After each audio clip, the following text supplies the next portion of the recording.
got every so keystroke much. echoes. I got so much delay because Mary is watching this on the big screen, and it's tripping me out.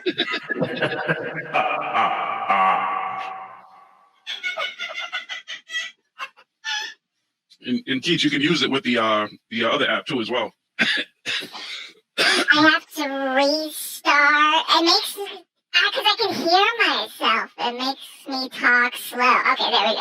Yeah, there's a way to turn it off so you can't hear yourself. Yeah, there we go. Now I can talk normally. I'll do David. Okay. I want to do David. But I don't actually, because I'll be quieter if I'm Corey and I need to be quiet. Need to put on magic mode. Coming up on this live stream, it's the rap battle you've all been waiting for. It's a dramatic reading of Cosmic Disclosure Episode 2, Season 1, First Encounter. Starring David Wilcock and Corey Good. Where did you send it? Discord.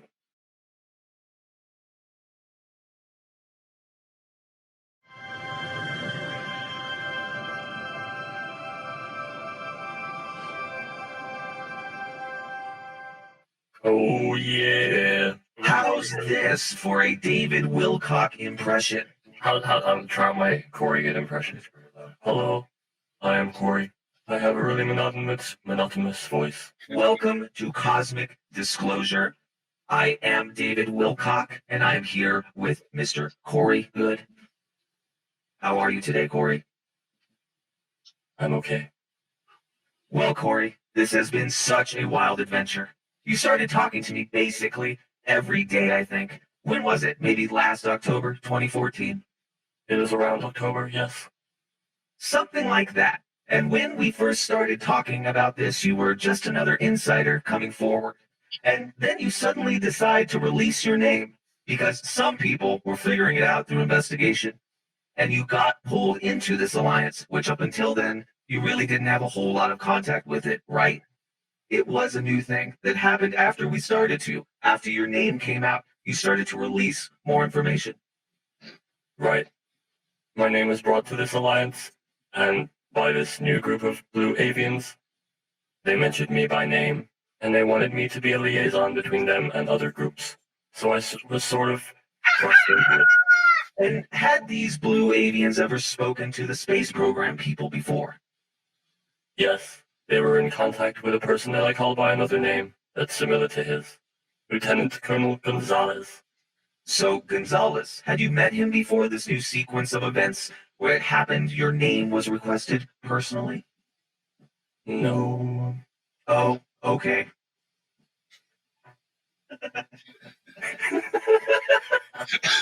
That's what it says. Oh, okay. He was a new introduction to me. He had been in contact with the Blue Avians about the same amount of time I had been. Which was how long? Right, a little over 4 years. Okay. This is like the dumbest thing. When you hear it, though, it just sounds almost fitting. He was in contact with them. He brought my name to the rest of the Secret Space Program Alliance. They told him your name? They told. And they asked him to tell the Alliance that they requested you by name? Yes, and... So you hadn't been up there in a long time, right? Right. I hadn't been a part of that world in a while. And they investigated me. They looked into my background. And a lot of my service record had been redacted. And there were some things that concerned them. They really wanted one of their own guys to be a delegate or liaison between this new group. How is it even possible that a black ops group could redact information out of somebody's secret dossier? These are hard-coded. It's not supposed to be possible. So that must have freaked them out. Yeah, it's not supposed to be possible. These are hard-coded. And I would imagine within their own system, there's all kinds of rules and laws and precautions about who gets to be brought up there. And if you've been out of the loop for that long, they're not going to be too happy about bringing you up there, I would think. Right. And I was not someone that they had full confidence in that would toe the line and follow their every order. They wanted someone that they had full control over. Wow. So this name just gets dropped on them? And how did you find out that you were requested? Did you get contacted by Gonzalez? Or did somebody else contact you? I was contacted by Gonzalez. I ended up getting picked up in one of the shuttle craft. Right. Right.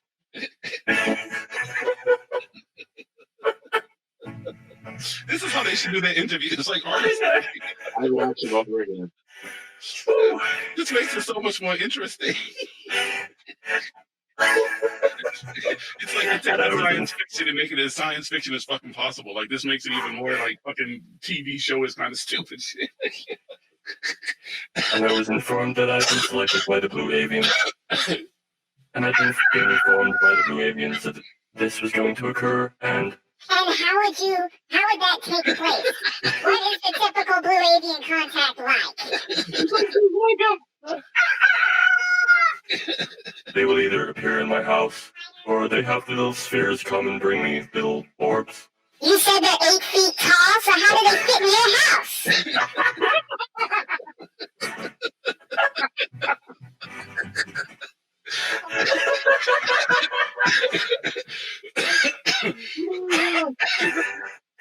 Hey, David, tell Elizabeth to say some shit. The answer is great, though. Elizabeth, mind your mouth. We're on television. I can't read it without laughing. I have a high-vaulted ceiling house. They have plenty of room to fit in my house. They have room in my house.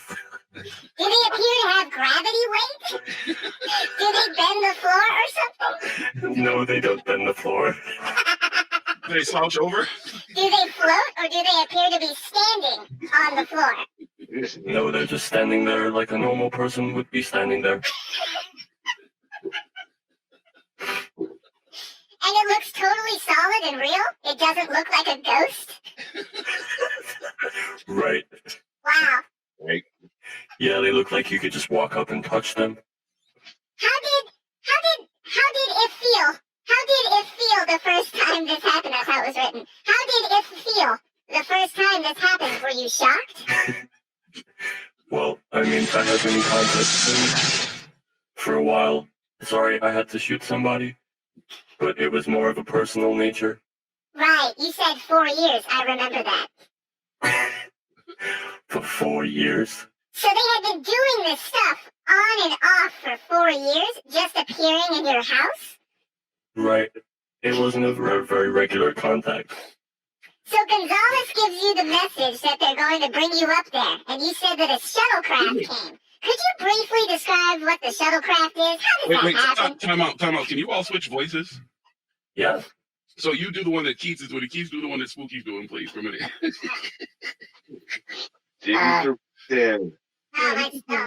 Yes, there's a small shuttle that fits 5 people. 2 crew in the front, and then 3 seats in the back. It's a triangular shape and goes up in somewhat of a pyramid-type shape. What the fuck? And the side opens up. You get in. When it would float in the backyard, I'd go into the backyard to get in. When you step in, it would dip down and move a little bit. And so it doesn't have landing gear? No, but it would never. What was the color? It was the black grayish color that you would see, that you associate with the stealth bombers that a lot of people are familiar with. Within a matter of a few minutes, it would zip up to the LOC. And the LOC again is? The Lunar Operations Command. Had you experienced this before? Not with this. This particular shuttle was new to me. There were some newer technology that I was seeing from when I was in prior. So take us through what happens next. Did you have windows you could see you flight through? That's how it's written. Did you have windows you could see you flight through? Or was it all blocked out once you got inside? Well, at times, they could make the panels go transparent where you could see out. But usually, it was such a short trip that there was no need for you to see out. How long did it take you to get to the moon? 3 to 4 minutes. Wow. So let's take it from there. What happens? You've been invited to be this delegate for Blue Avians. You get brought up to the moon in this shuttlecraft. What was going through your mind? What happens next?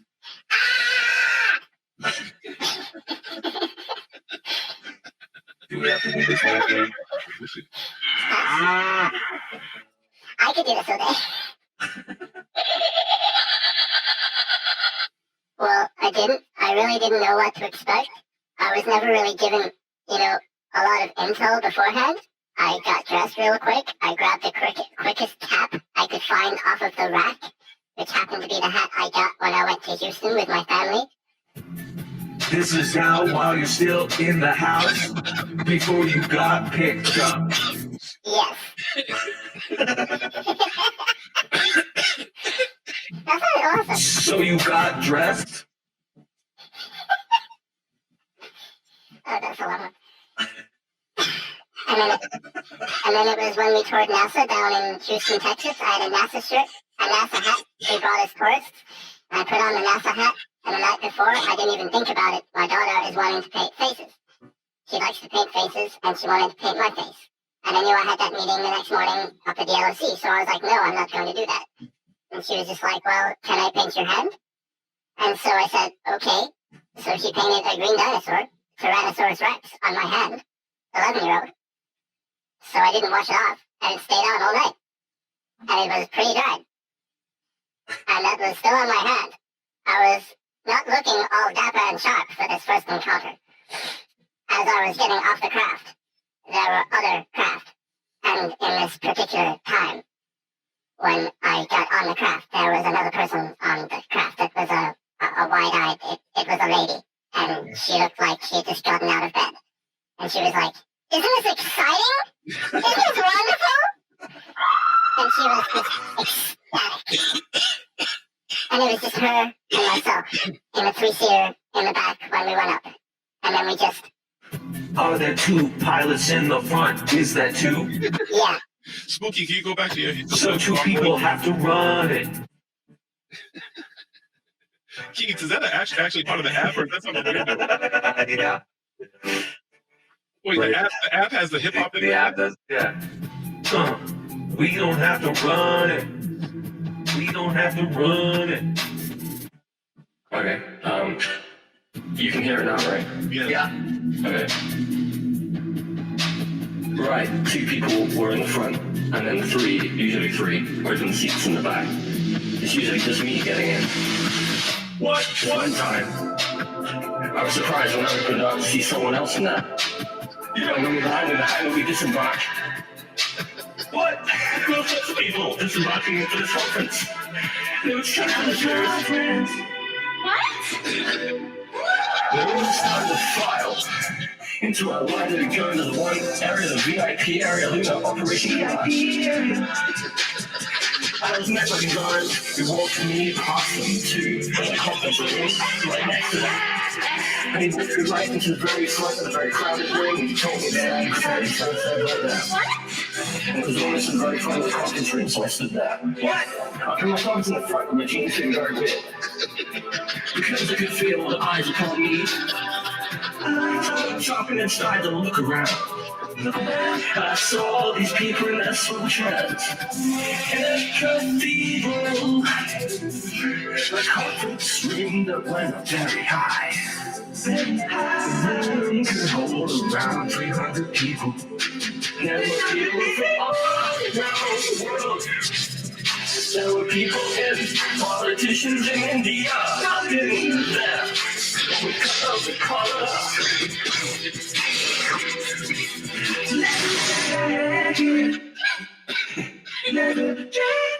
That was the next line, was leather jacket. I guess. And the people that looked like me, looked like they were from the area of the world. Turn my headphones up. There were people in different military uniforms, different type of camouflage, type jumpsuits, and just a wide variety of people, and some of them looked like they knew each other. Why you trying to reach each other, unraveling to each other. Standing up the front, trying to be inclusive. No idea what I'm doing, why I'm that. I capture with the attention of the people in the front. I feel like people. Asking you know, who the heck are you? I'm feeling up the language. Who the heck are you? What are you doing here? I said, I was just told to stand here. One of them said, why are you wearing a ridiculous coat? Referring to the hat I was wearing. This is taken off. I cleaned it up again. I took my hat off. I just flipped it around and spun it onto the floor. Another one passed. Another one already happened. A painting of red sitting on your hand. And I looked at that. That's my white rock. It was too wide. It's in the middle. I was really trying to get nervous at that point. And I had no idea what was going to happen. Something being heckled. I was starting to get heckled, yeah. You were alone on the stage. I was alone on stage, no group. I was just walking up to stand there, and then all of a sudden, everybody got quiet and just flew to their seats and started looking behind me. Looking behind you. And I didn't see or flash anything strange, but I looked behind me. And there was standing one of the blue aliens that I come to know as Rocky F. And I know one of the other things that I've never seen before. That I breathe on and I follow the golden triangle head. Just because we're not being given anything. They're not real big on names, but Is a golden triangle on the top of everything? it's terrible as a golden upside down triangle. Huge head with huge eyes that were blue. And its shoulders were very thin, about the same as its head. It was about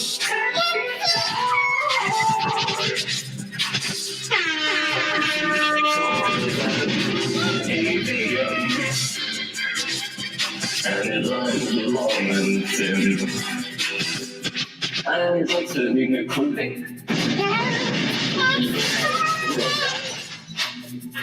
And it's round with a golden machine and 3 green fingers, and it was standing on 3 birds that were supporting its organs, almost like tripods. And it was as if it communicated nothing.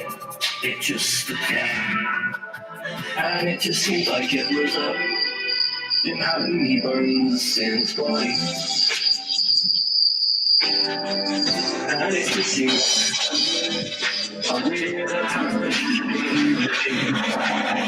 We can't even make David, Corey, and David Wilcock and Corey Good fun for too long.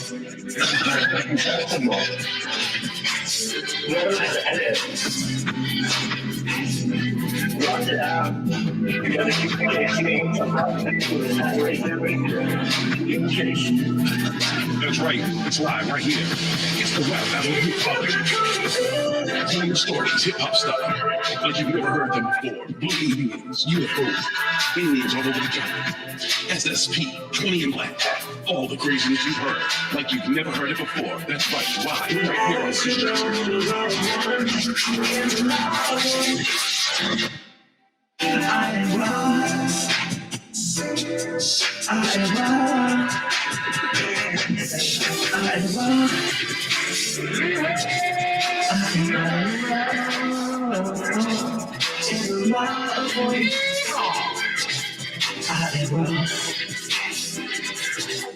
What is wrong?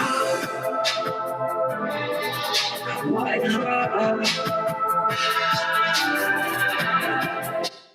All right. We literally just did maybe. I half couldn't an hear episode. me at all. I had no idea what I I said. don't know how that sounded. I literally have no idea. But I was trying to actually rap that.